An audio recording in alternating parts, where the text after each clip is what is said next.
नमस्कार दोस्तों, स्वागत है आप सभी का यूपीएससी सिंप्लीफाइड में। दोस्तों, let's continue our discussion of basics for IR series. और आज की डिस्कशन का एजेंडा है to understand what is the meaning of security dilemma.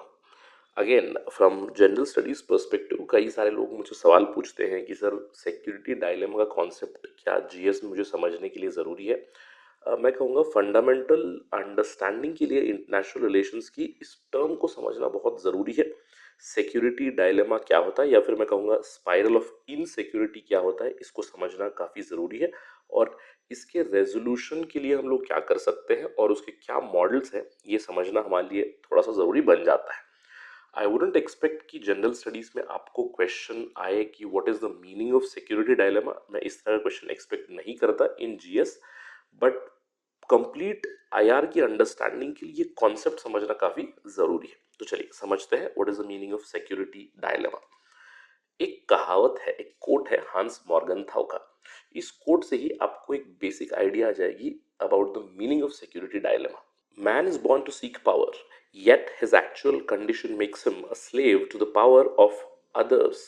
अगर इस लाइन को आप क्लोजली समझोगे तो you will understand that every state it works for its national interest. वो अपनी नेशनल इंटरेस्ट अचीव करने के लिए काम करते हैं, लेकिन कई बार उस पावर को गैदर करने में, सेल्फ हेल्प में, अपनी कैपेबिलिटी को बढ़ाने में अपनी खुद की कंपैरिजन करते हैं विद सम अदर स्टेट। इसीलिए Hans Morgenthau says that in seeking of power the states they are slave to power of others. अब मैं यहाँ पे मैन को स्टेट में क्यों रिप्लेस कर रहा हूँ, क्योंकि रियलिस्ट स्कॉलर्स ये कहते हैं कि ह्यूमन नेचर के ऊपर ही बेस्ड स्टेट का नेचर भी होता है। इसीलिए हम एक्सप्लेन, आई होप इस कोड से आपको एक आइडिया आ चुकी है। अगर नहीं आई है तो let me explain you what is the meaning of security dilemma. International relations में सिक्योरिटी डायलेमा एक ऐसा सिचुएशन है जहां पे अगर कोई स्टेट ए खुद को बचाने के लिए अगर डिफेंसिव पोस्चर में भी अपनी मिलिट्री बिल्डअप कर रहा है, तो उस सूरत में अगर कोई स्टेट बी है, उसको ये पता नहीं है कि स्टेट ए अपनी मिलिट्री क्यों बिल्डअप कर रहा है। अब इससे होता क्या है, स्टेट बी को लगता है कि स्टेट ए अपनी मिलिट्री बढ़ा रहा है ताकि वो मुझ पर अटैक करे। तो इस तरह का जो बिहेवियर होता है उसकी वजह से there is an insecurity spiral among the states. State A also gets into security dilemma, state B also gets into security dilemma. और ये सारी चीजें क्यों होती है, क्योंकि अगेन एनार्किकल सिस्टम माना जाता है इंटरनेशनल एरिना को, जहाँ पे कोई वर्ल्ड गवर्नमेंट नहीं है, कोई वर्ल्ड पुलिस नहीं है, कोई एक रेगुलेटरी बॉडी नहीं है। तो इसकी वजह से हर एक देश खुद की मदद करना चाहता है, हर एक देश खुद को बचाने की कोशिश करना चाहता है। अब इस सूरत में अगर आपके डिफेंसिव स्टेप भी हो, उसको अग्रेसिव स्टेप समझा जा सकता है बाय अदर्स। सिक्योरिटी डायलेमा का जो कोर है वो रियलिस्ट थ्योरी से ही आता है। आप जानते हो रियलिज्म में ह्यूमन नेचर के ऊपर फोकस किया गया, ह्यूमन नेचर के डार्क साइड के ऊपर, यानी कि man is power seeking, man looks for self preservation. इसीलिए states are also power seeking, state look for self preservation. अब इसमें रियलिस्ट थ्योरी का जो अजम्पशन है कि एनार्किकल सिस्टम है, कि कोई सेंट्रल अथॉरिटी नहीं है, इसका मतलब क्या है, किसी भी स्टेट के पास कोई सेफ्टी गारंटी नहीं है। अब इस सूरत में होगा क्या, हर स्टेट अपनी पावर बढ़ाने की कोशिश करेगा, लेकिन अनसर्टेनिटी ऑफ इंटेंट हो जाएगा। इसका मतलब क्या है, अगर कोई स्टेट अपनी डिफेंसिव पावर बढ़ाने के लिए, ना कि अटैक करने के लिए, लेकिन अपने डिफेंस के लिए भी अगर मिलिट्री बिल्डअप कर रहा है, आर्म्स एंड मिशंस बना रहा है, तो दूसरों को लगता है कि शायद वो डिफेंस के लिए नहीं, ऑफेंस के लिए बना रहा है। अब इससे होगा क्या, साइकिल एस्केलेट हो जाएगा, स्पाइरल ऑफ इनसिक्योरिटी हो जाएगा। स्टेट ए अपने आर्म्स एंड एम्बिशंस बढ़ाएगा, स्टेट बी भी अपने आर्म्स एंड एम्बिशंस बढ़ाएगा। इससे क्या होगा, अनसर्टेनिटी बढ़ेगी और एस्केलेशन बढ़ने के चांसेस होंगे। और कहीं ना कहीं इस पूरे सिक्योरिटी डायलेमा का जो आउटकम है इट इज क्वाइट पैराडॉक्सिकल। क्यों, क्योंकि हर एक स्टेट अपनी सिक्योरिटी को या फिर अपने नेशनल इंटरेस्ट को प्रिजर्व करने के लिए अपनी कैपेसिटी को बढ़ा रहा है, लेकिन कहीं ना कहीं उसके बढ़ती हुई कैपेसिटी की वजह से पूरे विश्व में या फिर दूसरे प्लेयर्स में कहीं ना कहीं वो टेंशन बिल्डअप हो रहा है।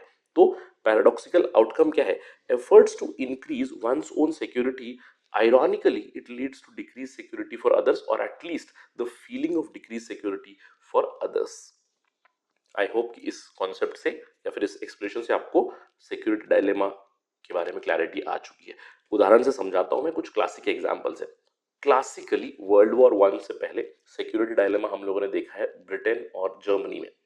जर्मनी अपनी नेवल बिल्डअप करने लगा, अपनी सबमरीन्स बिल्ड करने की कोशिश कर रहा था। तो इस सूरत में ब्रिटेन ने देखा कि Germany is building up it's navy, तो ब्रिटेन ने भी अपनी नेवी बढ़ाना शुरू कर दिया। तो यहाँ पे सेल्फ प्रिजर्वेशन के मेजर्स थे हर एक कंट्री के, लेकिन कहीं ना कहीं वो एक साइकिल ऑफ फियर में डेवलप हो गए, हॉस्टिलिटी हुई और इवेंचुअली हम लोगों ने देखा वर्ल्ड वॉर वन। कहीं ना कहीं वर्ल्ड वॉर टू में भी हम लोगों ने यही चीजें देखी। दोनों विश्व युद्ध खत्म होने के बाद भी हम लोगों ने सिक्योरिटी डायलेमा के बहुत सारे एग्जांपल्स देखे हुए हैं, जैसे यूएसए और यूएसएसआर के बीच आर्म्स रेस जो शुरू हुई, कॉन्स्टेंटली दोनों अपने न्यूक्लियर वेपन्स को बढ़ाना शुरू कर दिया। अब आप जानते हो कि 1945 में यूएसए ने हिरोशिमा और नागासाकी में एटॉमिक बॉम्ब्स ड्रॉप किए। उसके बाद यूएसएसआर को लगा कि US has developed it's nuclear Arsenal, तो मुझे भी डेवलप करना चाहिए। तो अगले कुछ ही सालों में USSR also became nuclear power, और एक बार दोनों न्यूक्लियर पावर बनने के बाद अपने न्यूक्लियर वेपन्स और भी बढ़ाने लगे, अपने डिलीवरी सिस्टम्स और भी डेवलप करने लगे। इससे हुआ क्या, that same concept of security dilemma, डर लगा हुआ है कि क्या यूएसए के पास ज्यादा वेपन्स है, क्या यूएसएसआर के पास ज्यादा वेपन्स है। This constantly increase the hostilities.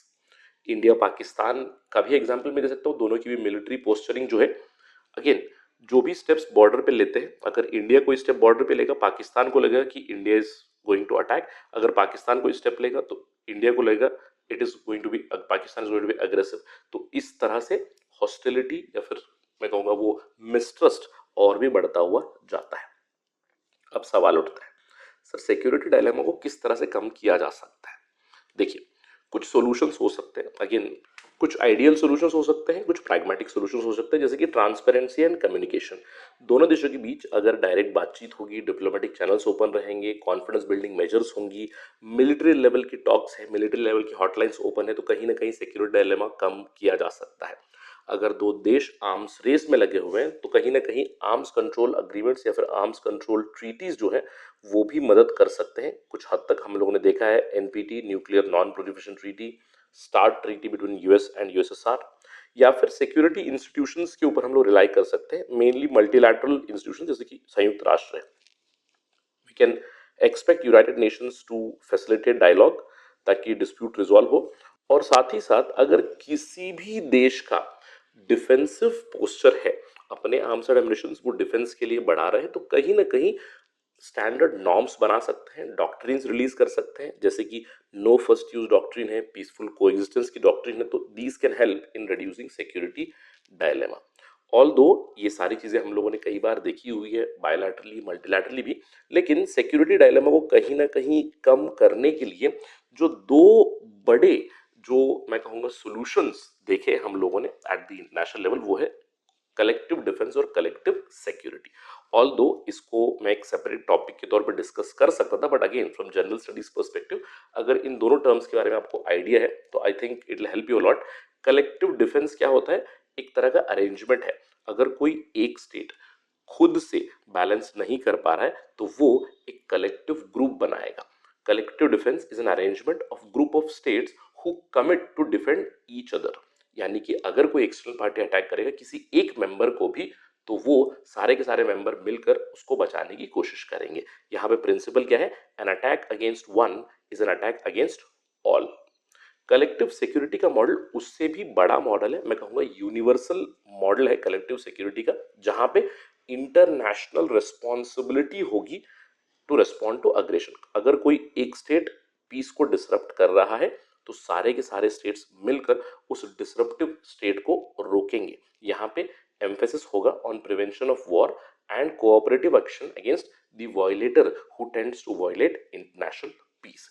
अगर सिंपल लैंग्वेज में आपको एक्सप्लेन करना है तो कलेक्टिव डिफेंस को आप समझ सकते हो कि चार दोस्तों का गुट है, चार दोस्त हैं, बहुत ही क्लोज मित्र हैं, तो उन लोगों ने ग्रुप बनाया, उन लोगों ने पैक्ट बनाया कि अगर कोई दूसरा इन चारों को छोड़कर अगर कोई बाहर वाला किसी एक पे भी अटैक करेगा तो चारों मिलकर उस व्यक्ति के ऊपर या फिर उस पार्टी को अटैक करेंगे। लेकिन कलेक्टिव सिक्योरिटी मॉडल में ये चार का कॉन्सेप्ट नहीं है, सारे के सारे देश जो सभी सभी देश है वर्ल्ड के, जैसे 190 प्लस कंट्रीज है।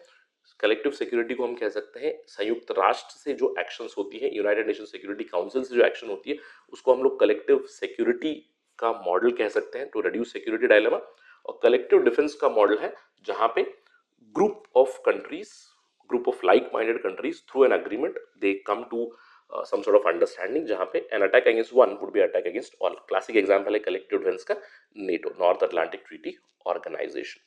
ऑल्दो कई सारे सिक्योरिटी एक्सपर्ट्स मानते हैं कि कलेक्टिव डिफेंस इटसेल्फ इट में लीड टू सिक्योरिटी डायलेमा, जहां पे ग्रुपिज्म होती है ना, जैसे हम लोग कह सकते हैं NATO versus Warsaw Pact during the cold war, it is a larger idea of security dilemma जहां पे दो कलेक्टिव डिफेंस के ग्रुप आमने सामने आ चुके हैं.